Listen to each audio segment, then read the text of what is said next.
The scent of peonies and vanilla cake filled the sun-drenched garden, a perfect backdrop for the perfect life. Audrey Shaw, radiant in a powder-blue maternity dress, laughed as her friends showered her with gifts.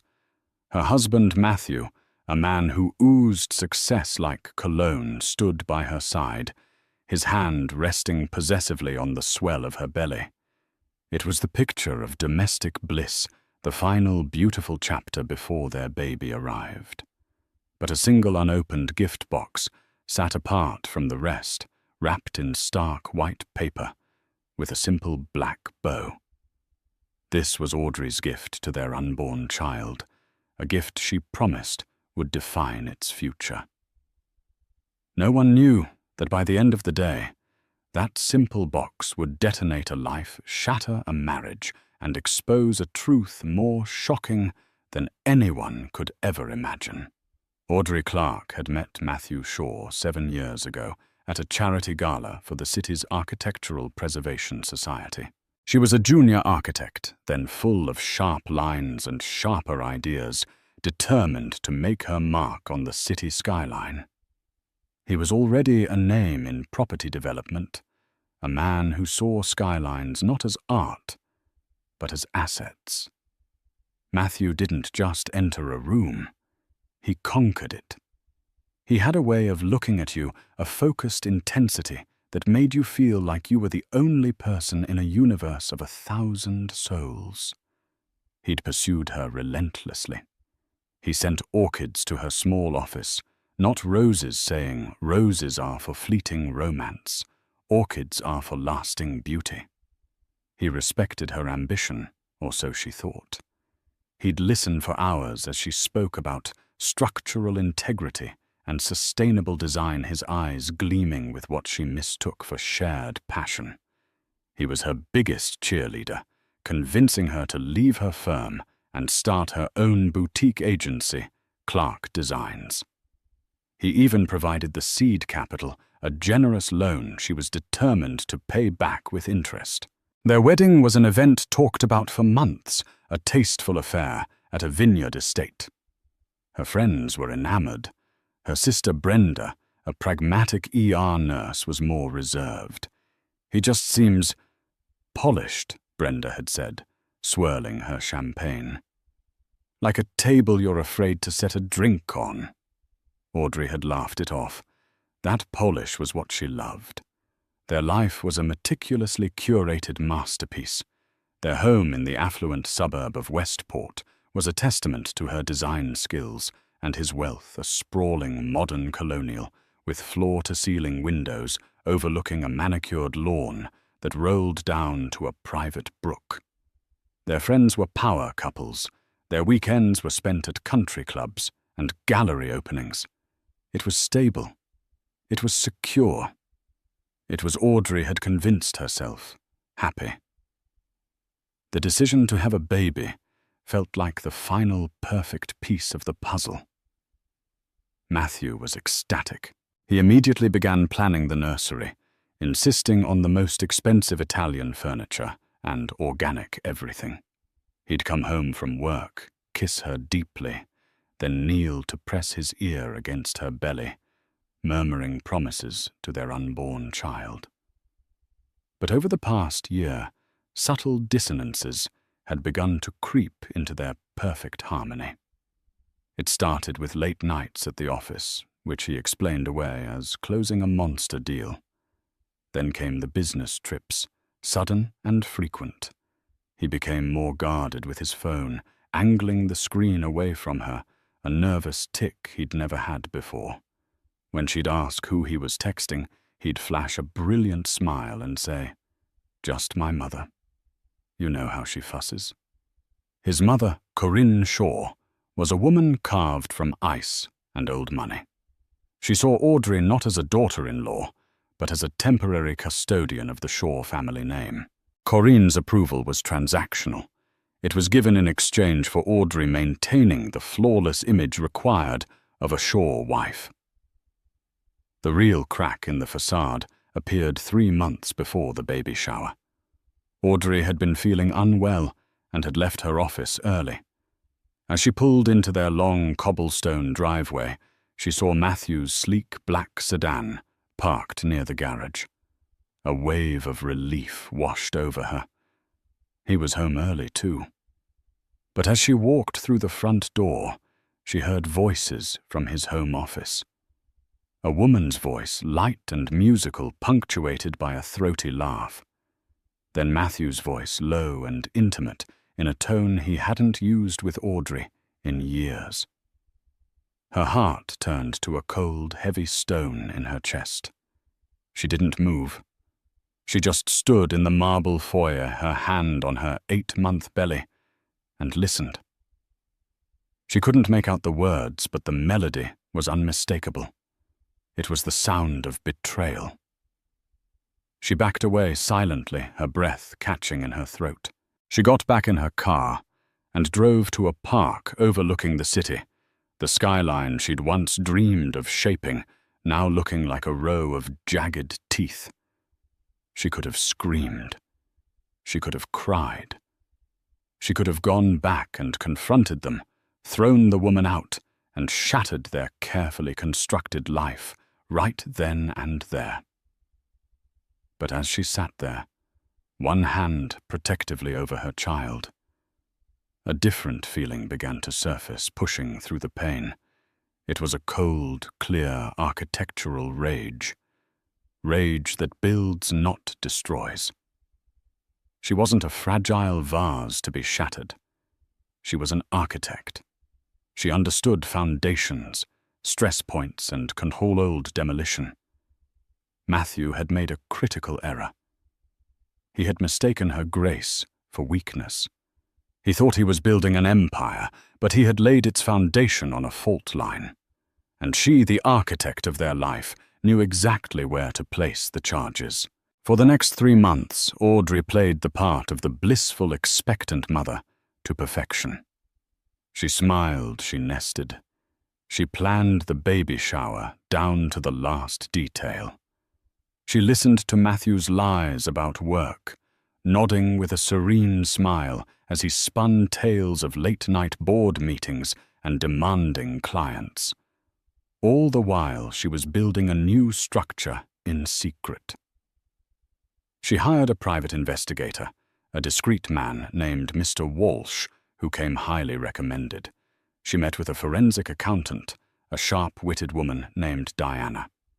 And she spent hours with her lawyer, a woman who specialized in divorces that were less like separations and more like corporate dissolutions. The baby shower was her design. It would be held in their beautiful garden, the scene of their supposed happiness. It would be catered by the best, attended by everyone who mattered in their social circle, including Matthew's mother. It would be a celebration of new life, and it would be the stage for a spectacular public demolition. The mysterious white gift box, now sitting on the gift table, was not a baby blanket or a silver rattle. It was a detonator. The afternoon sun cast a golden glow across the garden. White tents billowed softly in the breeze, and the clinking of champagne flutes mixed with polite, moneyed laughter. Everything was perfect, almost painfully so. Audrey moved through the crowd of about 50 guests, a vision of maternal serenity. She accepted compliments on her glow, her dress, the impeccable taste of the decor. She smiled at her mother-in-law, Corinne, who was holding court near the fountain, recounting Matthew's latest business triumphs to a captive audience. Her sister Brenda stayed close, a protective sentinel, in a simple linen dress. "You okay?" she whispered, handing Audrey a glass of sparkling water. "You seem a little tense."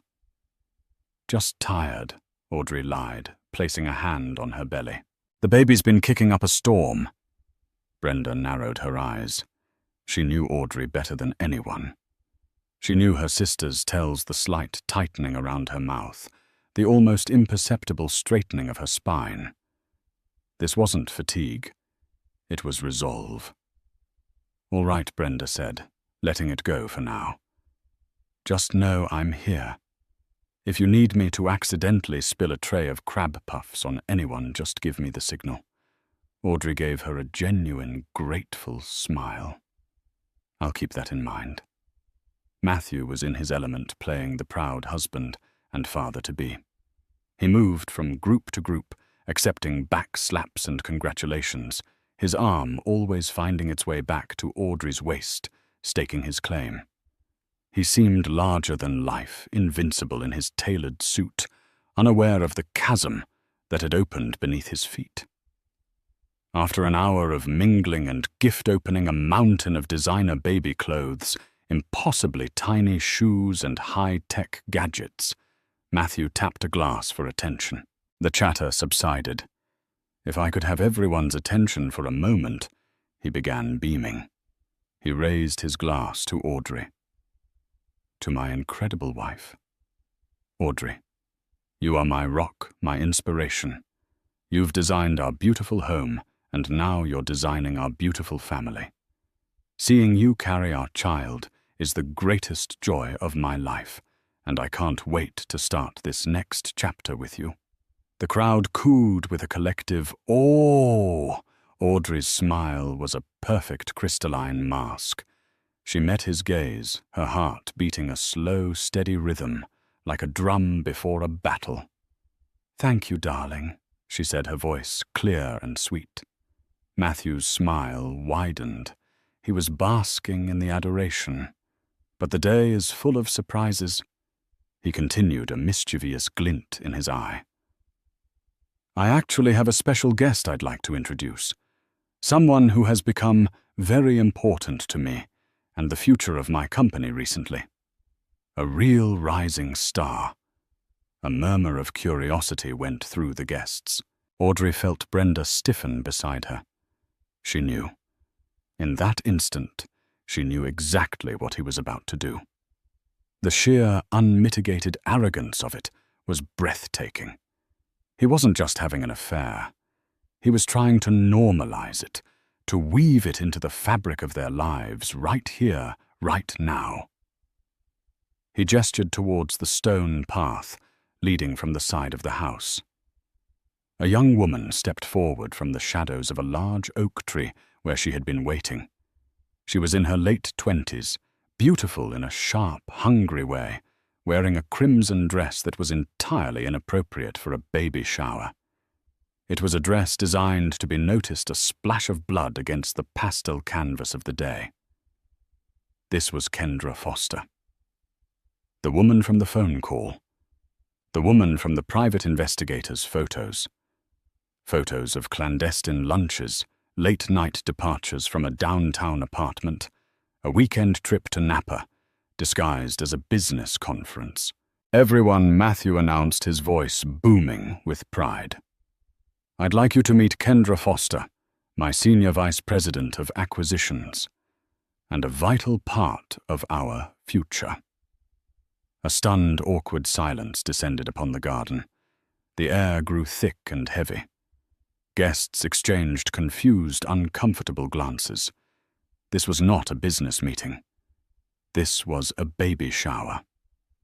To bring a junior colleague, a strikingly beautiful one at that, and introduce her with such effusive praise was a spectacular breach of etiquette. It was a power play, a message being sent. Kendra stepped forward, a practiced, demure smile on her face that didn't quite reach her predatory eyes. She looked directly at Audrey. Audrey, it's such an honor to finally meet you, she said, her voice dripping with false sincerity. Matthew talks about you all the time. I'm so happy to be here to celebrate with you. She was holding a gift, a small, elegantly wrapped box from Tiffany & Co. It was a gauntlet thrown down in front of everyone. Corinne Shaw's face was a mask of confusion, her perfectly powdered brow furrowed.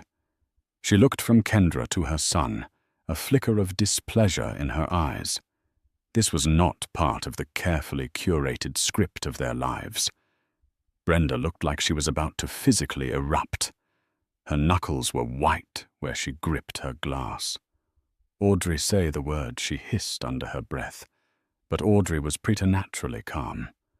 The storm inside her had passed, leaving behind a terrifyingly clear, quiet eye. She looked at Kendra, then at her husband, this man she had once loved, who now stood before their friends and family, attempting to publicly humiliate her. He was testing her, expecting tears, a scene, a retreat into feminine hysterics. He was trying to establish a new world order in which he was the sun, and she and this other woman were merely planets forced into his orbit. Audrey let the silence stretch for a few more seconds, savoring the discomfort that rippled through the crowd. Then she smiled. It was a slow, deliberate smile that did not touch her eyes. "Kendra," she said, her voice as smooth as polished marble. "Thank you for coming. Matthew is right. It is a day full of surprises." She turned her gaze to her husband, her smile never wavering. "In fact, Matthew, your timing is perfect. We've opened all the other gifts. All that's left is mine, the one I bought for the baby." She gestured toward the gift table to the stark white box with the single black bow. "Brenda, darling." Would you mind Brenda looking utterly bewildered, but trusting her sister implicitly retrieved the box and handed it to Audrey. It was heavier than it looked. Matthew chuckled, relieved. He thought he had navigated the awkward moment. He thought she had accepted it. Another gift. "You spoil me, Audrey." "Oh no," Audrey said, looking him directly in the eye, her voice dropping just enough to carry a new chilling weight. "This gift isn't for you. It's for our child. It's a gift of truth. And I think it's only right that everyone here, including your special guest, gets to share in it." She placed the box on the table in front of her. The final act was about to begin. The air in the garden was now so thick with tension you could taste it. The polite chatter had evaporated, replaced by a collective anxious stillness. Every eye was fixed on Audrey, on the white box, and on the terrifying calm that had settled over her. Matthew's jovial mask was beginning to slip. A flicker of unease crossed his face. This was not the reaction he had anticipated. He had expected tears, a whispered argument in the kitchen, perhaps a dramatic but ultimately private confrontation later. He had expected to be in control. Kendra Foster stood awkwardly to the side, her smug confidence wavering. She had clearly been coached by Matthew, told that Audrey was understanding, or perhaps too timid to make a scene.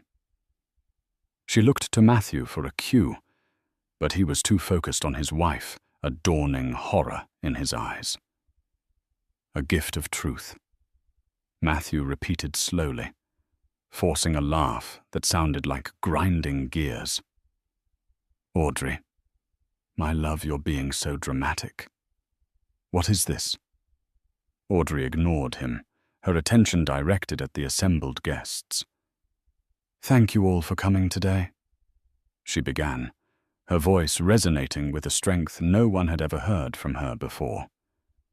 "Thank you for the beautiful gifts and for your well wishes for my child." The subtle correction hung in the air, a verbal shot across the bow. "Matthew is right," she continued, her gaze sweeping over the crowd before landing on him like a physical blow. "He's a man who loves surprises. He's built his entire career, our entire life on them. So I thought it was time I gave him a few of my own." She placed her hand on the white box. "This box contains 3 gifts for my baby. 3 foundational truths upon which their life will be built. The first is the gift of a safe and stable home." Her eyes locked onto Matthew's.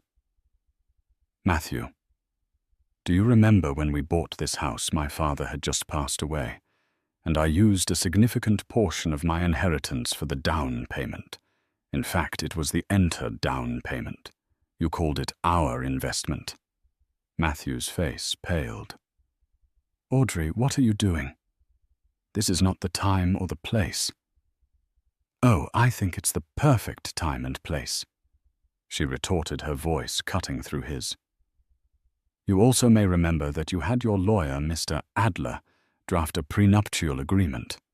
You told me it was a formality, a way to protect your business assets. You were in such a hurry to get it signed before our wedding trip to Tuscany. You probably don't remember Clause 11, Section B, do you?" She didn't wait for an answer.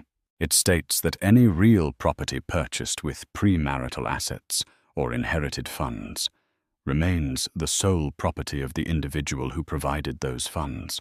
I used my inheritance. You used a loan from your business, which you paid back from our joint account, an account primarily funded by my design firm's profits for the first 2 years. She paused, letting the words sink in. "I had my lawyer review it last month. This house, this beautiful garden, the roof over our heads, it's all mine." A collective gasp went through the crowd. Corinne Shaw looked as if she'd been slapped. Kendra's jaw was slack with disbelief. Audrey's voice dropped, becoming deadly serious. "So the first gift to my child is this house. Unencumbered, stable, and entirely free of you. I've had a notice of eviction drawn up. It's in my purse. I expect you and your personal belongings to be gone by tomorrow evening. You can have your things sent to your office." Or perhaps she added, flicking a glance at Kendra, "to your downtown apartment on Bishop Street. Apartment 14B, isn't it?" The specific detail, the street, the apartment number, was a masterstroke. It confirmed this wasn't a guess. It was a fact, researched and verified. Kendra looked like she was about to faint. Matthew was sputtering, his face turning a blotchy red. "This is insane. You can't be serious." "You're my wife. Your wife is a title you've clearly shown." "You have no respect for," Audrey said calmly. "And I'm just getting started." She gestured back to the box. "The first gift is security. The second gift is justice." Brenda, who had been watching with a mixture of shock and awe, now looked at her sister with pure, unadulterated pride. The woman who had been weeping in a park 3 months ago was gone. In her place stood a queen, calmly dismantling a corrupt kingdom in front of its entire court. The guests were no longer just watching a marital spat. They were witnessing an execution. The garden was utterly silent, save for the rustling of leaves and the frantic, shallow breathing of Matthew Shaw.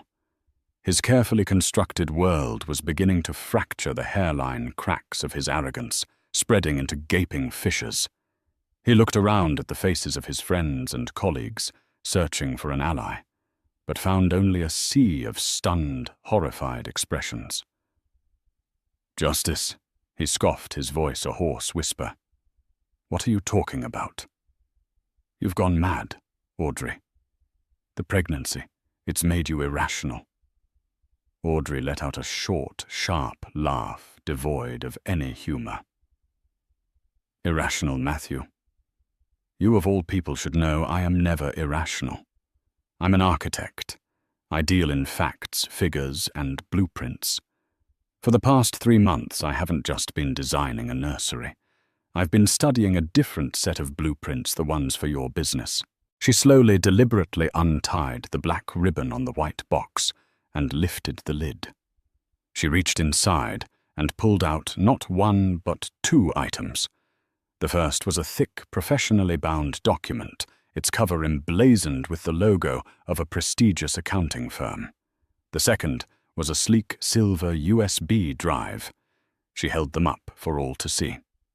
"For the past 5 years, you've been telling me how Shaw Development is your legacy, the empire you built from the ground up," she said, her voice ringing with clarity. "But empires need funding. And when your personal expenses started to outpace your profits, expenses like, for instance, a leased apartment on Bishop Street, a new Porsche for your vice president, and several undeclared weekend trips to the Cayman Islands, you found a creative source of funding. She placed the bound document on the table with a heavy thud. This is a forensic audit of Shore Development's accounts, conducted by Diana Finch, the best in the business. It details with excruciating precision how you've been embezzling funds through a network of shell corporations. You've been overbilling on materials for your construction projects, pocketing the difference, and hiding the profits in offshore accounts. You haven't been building an empire, Matthew. You've been running a Ponzi scheme with concrete and steel. Corinne Shaw let out a small, strangled cry. Matthew, is this true? He shot his mother a venomous look, his composure completely shattered. It's a lie. She's making it all up. She's a vindictive hormonal woman, trying to ruin me. Am-I Audrey's voice was like ice. Then let me introduce you to Mr. Peterson. She scanned the crowd. Robert, could you please step forward? A distinguished, silver-haired man in his late 60s detached himself from a group of guests near the back. Robert Peterson was a quiet, old-money investor, the silent partner who had provided the majority of the capital for Matthew's last 3 major developments. He was known for his integrity and his utter intolerance for financial misconduct. He walked to the front, his face grim, and stood beside Audrey. He did not look at Matthew. Mr. Peterson was your partner, Matthew Audrey explained. He trusted you with his family's money.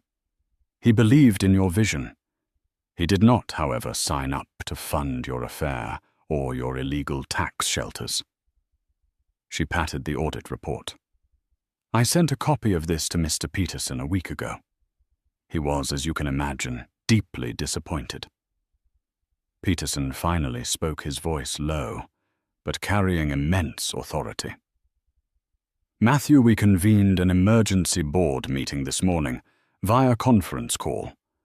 Based on the evidence provided by Mrs. Shaw, evidence of gross financial misconduct and fiduciary breach, the board has voted unanimously. You are removed as CEO of Shore Development, effective immediately. Your shares have been frozen pending a full federal investigation. You are no longer welcome on any of our properties. The blow was absolute. It wasn't just his wife leaving him. It was his entire professional identity, the very source of his power and ego being stripped from him in a matter of seconds. He stumbled back a step, his face ashen. Kendra Foster, who had been frozen in horror, finally understood the magnitude of the catastrophe. Her connection to Matthew wasn't just a lover. It was her ticket to a lifestyle she craved. She saw her promotion, her company car, her entire future dissolving into smoke. Her face, which had been a mask of smug superiority, was now twisted in pure panic. But that's not all, Audrey said, picking up the silver USB drive. The second gift to my child is justice. But justice must be served. This little drive contains copies of everything. The audit bank statements from your offshore accounts, email correspondence, where you explicitly detail the scheme to your accountant. A copy has already been delivered to the district attorney's office. Another is with the IRS. They are very interested in your creative accounting, Matthew. She looked him up and down, a predator assessing her fallen prey. You didn't just cheat on me, your wife. You cheated your partners, your employees, and the government. You built our life on a foundation of lies, and like any poorly constructed building, it was destined to collapse. I just chose the time and place for the demolition. She had taken his house. She had taken his company. she had likely taken his freedom. The crowd was a tableau of shock and awe. This was no longer a baby shower. It was a public reckoning. But Audrey wasn't finished.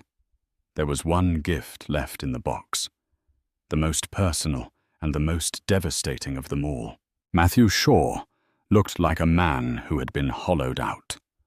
The swagger, the charm, the veneer of invincibility, it had all been stripped away, leaving behind a pathetic, trembling shell of a man. His empire had crumbled in less than 10 minutes, brought down by the quiet, methodical woman he had so grievously underestimated. He stared at Audrey, his eyes wide with a mixture of hatred and disbelief. Why, he whispered, his voice cracking. "Why would you do this? We had everything. You had everything." Audrey corrected him, her voice devoid of pity. "You had a wife who loved you, a child on the way, a successful business, and you were willing to risk it all for... what? For her."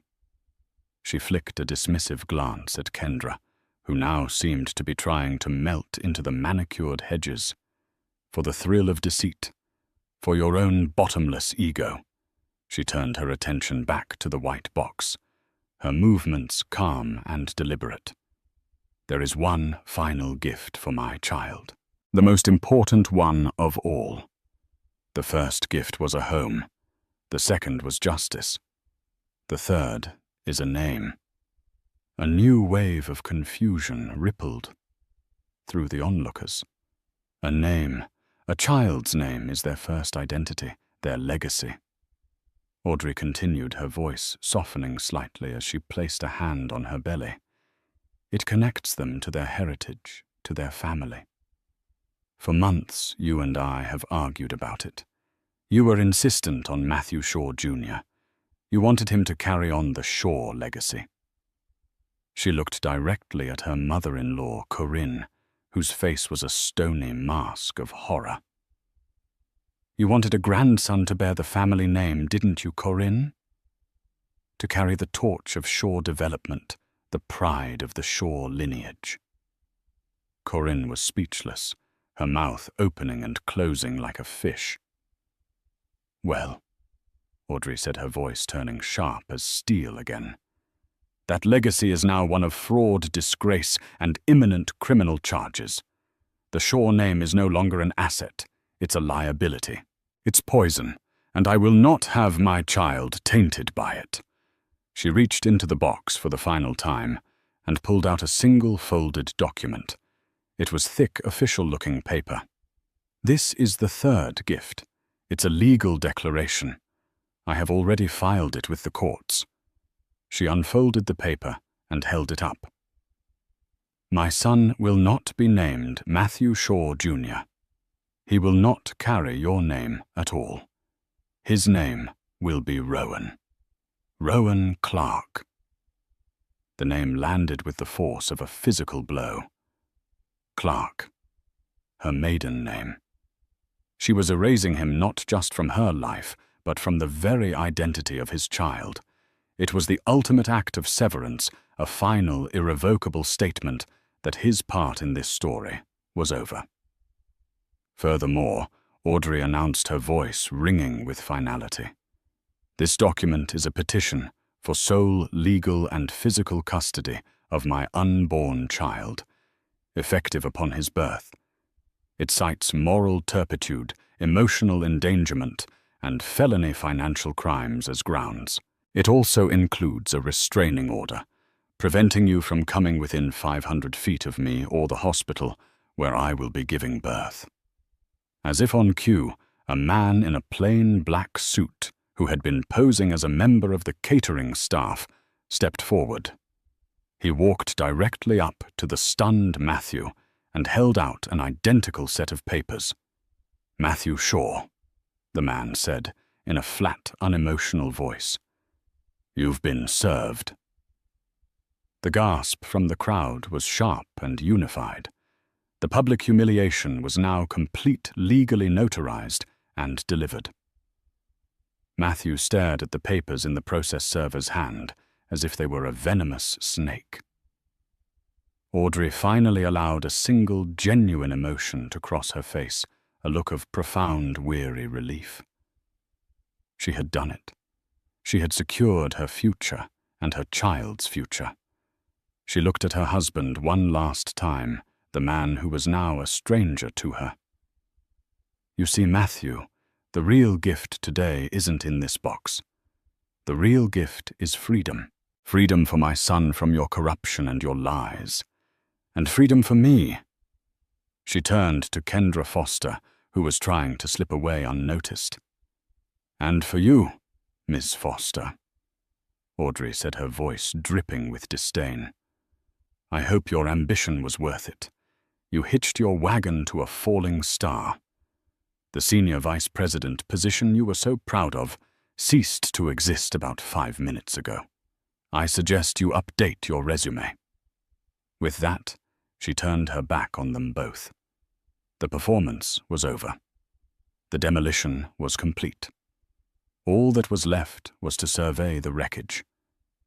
The moment the process server uttered the words, "You've been served," the delicate membrane of social decorum in the sun-drenched garden was irrevocably pierced. For a long, suspended moment, there was only the sound of the wind rustling through the oak trees and the collective held breath of 50 guests. Matthew Shaw stood frozen, the legal papers held out to him like a venomous offering. His face, which had cycled through shock and rage, went utterly blank. It was the terrifying stillness of a pressure vessel reaching its breaking point. Then something inside him snapped. It began not as a shout, but as a low, guttural groan that clawed its way up from his chest. The sound escalated into a primal roar of pure, unadulterated fury, a sound of an animal trapped and wounded. No. He screamed the word, tearing from his throat, raw and ragged, his eyes wild and bloodshot, fixed on Audrey. But his rage was too vast, too explosive to be directed at a single target. It needed to obliterate something tangible. He lunged not at his wife, but at the beautifully arranged gift table beside her. With a guttural bellow, he swept his arm across its surface in a wide, violent arc. The magnificent 3-tiered cake, a confection of vanilla bean and peonies, was the first casualty. It cartwheeled through the air, exploding against the flagstone patio in a sickening spray of cream and crumbs. Crystal champagne flutes, delicate porcelain plates, and the mountain of lovingly chosen baby gifts went next crashing to the ground in a cacophony of shattering glass and splintering wood that echoed through the stunned silence. Guests shrieked and scrambled backward, shielding their faces as shards of crystal skittered across the stones. "You won't get away with this!" he bellowed, his chest heaving his tailored suit, now a mockery of his lost composure. He pointed a trembling, cake-smeared finger at Audrey. "You think you can ruin me, you venomous, scheming bitch? That company is mine. That baby is mine." He took a stumbling step forward, his intentions terrifyingly clear. But before he could get any closer, 2 figures moved to intercept him, forming a human wall between him and Audrey. The first was Robert Peterson. The silver-haired investor moved with a surprising, deliberate speed, placing his body squarely in Matthew's path. He didn't raise his voice. He didn't have to. He simply stood there, an immovable object of old money authority and profound disappointment. "That's enough, Matthew," he said, his voice low and firm, cutting through the hysteria. "You are making a pathetic situation infinitely worse. Have some shame." The second and more formidable barrier was Brenda. The coiled spring of her protective fury finally unleashed. She moved so she was shoulder to shoulder with Peterson, planting her feet and crossing her arms. Her ER nurse persona took over, calm in a crisis, but with an unmistakable aura of command and zero tolerance for nonsense. She looked Matthew up and down, not as a brother-in-law, but as a dangerously unstable patient. "You take one more step towards her," Brenda snarled, her voice dropping to a low, lethal register, "and I will personally make sure you'll be leaving in an ambulance. And trust me, I know exactly where to apply pressure to make it hurt the most. You've done enough. Get out!" Matthew blocked and cornered, his rage, thwarted, desperately sought a new target. His wild eyes scanned the crowd of horrified faces and landed on Kendra Foster, who was trying to use the chaos to melt into the manicured hedges at the edge of the lawn. "You!" He spat the accusation flying from him like poison. He rounded on her, his fury instantly rechanneled. "This is your fault. All of it. You and your endless, greedy demands. I need a better car, Matthew. This apartment isn't big enough, Matthew. When are you going to promote me, Matthew?" "You pushed me for all of it." Kendra, who had been pale with terror, flushed with the indignation of the betrayed. All pretense of the demure protégé vanished. She shrieked, her voice shrill and ugly. "Are you kidding me? You're the one who told me she was a fragile doormat. You're the one who said you were bored to tears with your perfect little life. You swore to me you were going to leave her right after the baby was born. You promised me everything, you lying bastard." Their sordid, desperate argument laid bare the rotten core of their affair for everyone to hear. It was no grand passion. It was a cheap transaction of ego and ambition, and now both parties were bankrupt. It was at this moment that Corinne Shaw finally moved. Her initial shock had calcified into a glacial fury, an iceberg of rage directed not at her son's infidelity or his blatant crimes, but at the catastrophic breach of their family's one sacred rule: never, ever show weakness in public. The Shaw name had been immolated on a pyre of cheap champagne and a grocery store drama. The humiliation was absolute. She marched through the debris, her heels clicking purposefully on the stone, and stopped directly in front of her son. She didn't shout. Her voice was quiet, but it was laced with a venom more chilling than any scream. "Matthew, stop this. Now." She looked at him with an expression of pure, unadulterated contempt. "You are a disappointment. You have disgraced this family in a way I never thought possible." She then turned that withering gaze upon Kendra. "And you. Get off this property. You are nothing. You were a momentary, vulgar distraction. Disappear." Kendra flinched as if physically struck. Without another word, stripped of her dignity and her future, she turned and fled, her crimson dress a smear of color as she scrambled away down the long driveway. Having dispatched the help, Corinne turned to the final architect of her social ruin, Audrey. Her eyes burned with a cold fire. "You," she hissed. "You did this. You stood here and aired our family's private matters for the amusement of these people. This could have been handled with dignity, with discretion." Audrey, who had remained silent and still throughout the entire chaotic eruption, finally met her mother-in-law's gaze. She was no longer trembling. A profound calm had settled over her. "Dignity," she replied, her voice steady and clear, ringing through the quieted garden. "There was no dignity in what your son did to me. There was no discretion in him bringing his mistress to my baby shower. He built this stage, Corinne. He sent out the invitations. He intended to humiliate me in my own home, in front of my friends. I just wrote the final act." She took a small step forward, her presence suddenly immense. You speak of handling things privately. That's the code, isn't it?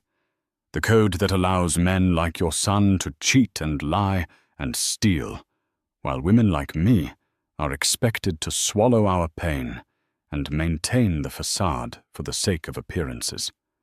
I'm not interested in that kind of dignity. I chose to handle this with absolute clarity. The standoff was absolute.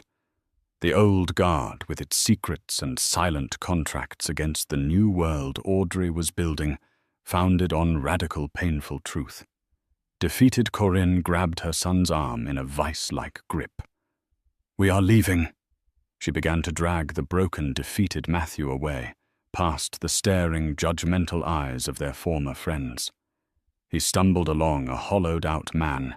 His expensive suit stained his face a mask of pathetic self-pity. As they reached the edge of the patio, he looked back at Audrey one last time, a maelstrom of hate and disbelief in his eyes. Then he was gone. For a moment, the garden was silent once more. Then, tentatively, one of the older women began to clap. It was a slow, deliberate sound that was quickly joined by another, and then another, until a wave of applause and heartfelt cheers broke out. It was a spontaneous, unified uprising of support. Women who had smiled politely at Matthew an hour earlier were now looking at Audrey with unadulterated awe. Her friends rushed to her side, enveloping her in a protective embrace. Robert Peterson approached, his face etched with sincere admiration. He gently took Audrey's hand. "Audrey," he said, his voice full of emotion, "that was the bravest, most principled thing I have ever witnessed. You are a remarkable woman. If there is anything you or your son ever need, anything at all, you have my word and my resources at your disposal." It was only then, shielded by her friends and validated by the support of the crowd, that the adrenaline that had held Audrey together for 3 months finally drained away. A violent tremor started in her hands. Her knees felt weak. The mask of calm control crumbled, and the sheer crushing weight of it all descended. Hot tears, not of sadness, but of profound, wrenching relief, welled in her eyes and streamed down her face. Brenda wrapped a strong, steadying arm around her sister's shoulders, pulling her close. "It's over, Aud," she whispered, her own voice thick with emotion. "It's finally really over. You're free." Audrey leaned into her sister's embrace, her body shaking with silent sobs. She looked around the beautiful garden at the wreckage of her old life scattered across the stones. It was a mess, but it was a mess of her own, making a controlled demolition, and for the first time in 7 years, as she stood there safe and surrounded by love with her hand on the precious life growing inside her, she felt the solid, unshakable bedrock beneath her feet. The site was cleared. Now the reconstruction could begin. The silence in the days following the baby shower was more profound than any noise. After the last of the sympathetic friends had departed, and the caterers had cleared away the physical debris, Audrey was left with the echoing quiet of a house that had been a home and was now a battleground. The air itself felt different, lighter, as if the structure had exhaled a toxic presence it had been holding in for years. But with that relief came an undertow of exhaustion so deep it felt cellular. For 3 months, she had been running on a volatile fuel of adrenaline and righteous fury. Now that the detonation was complete, her body heavy with the child she had fought to protect, demanded a reckoning. Matthew, predictably, did not go quietly into the night. The first salvo in his counterattack arrived via a curt, aggressive email from a high-priced law firm threatening countersuits for defamation, emotional distress, and a litany of other baseless accusations. The letters were designed to intimidate, to bully her back into the role of the pliant wife. A year ago, they would have terrified her. Now she simply forwarded them to her lawyer with a calm, one-line instruction. Handle this. His legal challenges were a desperate flurry of activity, the death throes of a defeated empire. Motions were filed to contest the prenup, claiming he had signed it under duress. His lawyers attempted to paint Audrey as an unstable, vindictive woman, using her pregnancy as a weapon. They fought the custody petition, arguing that a father, regardless of his personal failings, had an inalienable right to his child. But it was all just noise. Audrey's case, like a well-designed building, had been constructed with impeccable integrity. The prenup was ironclad. The evidence of his financial crimes, now in the hands of federal investigators, was irrefutable, and dozens of sworn affidavits from the party guests painted a damning portrait of his public behavior, effectively torpedoing any claim he had to being a stable parental figure. Each victory came not with a bang, but with the quiet ping of an email. Reading the subject line, Reshaw Visu Clark. Motion to dismiss. Granted. Audrey felt not a surge of triumph, but a slow, steady wave of relief. It was the feeling of a heavy load being lifted one stone at a time. The legal battle was simply the final phase of the demolition, clearing away the last of the hazardous materials before the real work could begin. Professionally, Audrey's world bloomed with an astonishing vibrancy. The story of the demolition party, though never reported in salacious detail, circulated through the circles that mattered. She became a quiet legend. Clark Designs was inundated with offers, many from prominent female executives and entrepreneurs who saw in Audrey a reflection of their own struggles and strength. One new client, a tech CEO commissioning a new corporate campus, put it plainly during their first meeting. "I read your portfolio, and your work is brilliant," she said, her gaze direct and full of respect. "But I hired you because I heard you don't just build beautiful structures. You build them on solid ground with no hidden flaws. I need that kind of integrity." Her partnership with Robert Peterson solidified into a genuine friendship. He appointed her to the board of the new company, Phoenix Legacy Properties, which rose from the ashes of Shore Development. In the sterile, glass-walled boardroom, her voice, once relegated to discussing paint swatches and kitchen layouts, at home now carried weight on matters of finance, ethics, and corporate strategy. Robert valued her perspective not just as a designer, but as a moral compass. "You see the stress points before anyone else, Audrey," he told her after one meeting. "You understand that a foundation isn't just about concrete, it's about trust. You've reminded me of that." Her home, her sanctuary, was slowly reborn. She and Brenda spent a weekend purging every last trace of Matthew. It was a strange, cathartic ritual. As they packed his expensive suits and ridiculously large watches into boxes for donation, they found an old wedding photo tucked away in a drawer. In it, a younger Audrey stared up at Matthew, her face radiant with a love and trust that now seemed painfully naive. Brenda watched her sister's face carefully. Audrey didn't cry. She simply traced the image of her younger self with a fingertip. "I remember her," she said softly. She wanted so badly to believe in the blueprint he showed her. She paused, then placed the photo face down in the box.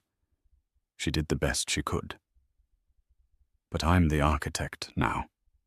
The most joyful act of reclamation was the nursery. They painted the walls a warm, calming shade of sage green.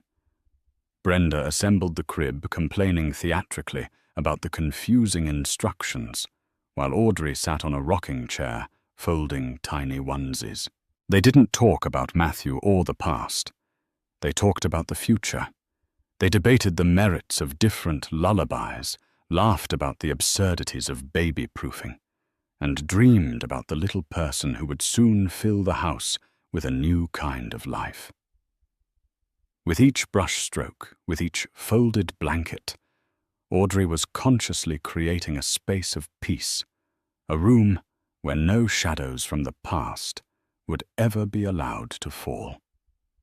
2 months after the party, on a crisp autumn morning, when the air smelled of wood smoke and wet leaves, the first contraction tightened across her belly.